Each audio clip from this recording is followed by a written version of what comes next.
Cuk, aku berada di Bandar Seri Damansara, cuk. Saya ada betul kah? Memang betul. Alright. Situ ada MACD punya orang. Ni ramai ni. Dibuat atas photoshoot ke apa macam mana. Oh, monyet kamu udah tumbuh bulu ya? Artinya kamu sudah besar, Dek. Dia kat sini. Okey, kita temu ramah kakak ni sikit. Kakak, Assalamualaikum. Assalamualaikum. Macam mana dengan perkembangan hari ini? Adakah lagi tapi kena datang cepat. kena datang cepat? You faham tak dia cakap apa? Maksud macam ni lah. Siapa cepat dia dapat lah macam tu. Yes, betul. Walaupun ada masa dia daripada pukul 2 sampai pukul 5. Itu anggaran masa lah. Anggaran masa lah. Kita akan bagi. Ha. Selagi ada kita bagi. Okey. Kat sini, kat mana kat sini kak? Damansara damai. Damansara.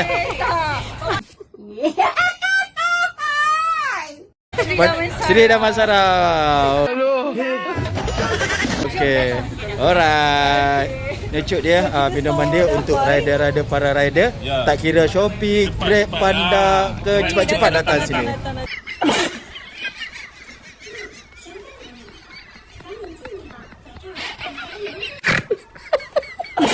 Cepat-cepat datang sini dia ni. Takut sampai pukul 5 dah habis nanti. Dia saya cakap betul kah? Betul juga. Serius. Dia habis bang. Alright. Siapa cepat dia dapat bang Okey, mantap. Okey. Okey, saya nak satu, boleh? Okey, ni saya punya cuk. Terima kasih. Punya kecil pun tak boleh. Angkat semua barang senyap saja. Saya Grab. Alright. Okey, dapat cuk, dapat, alhamdulillah.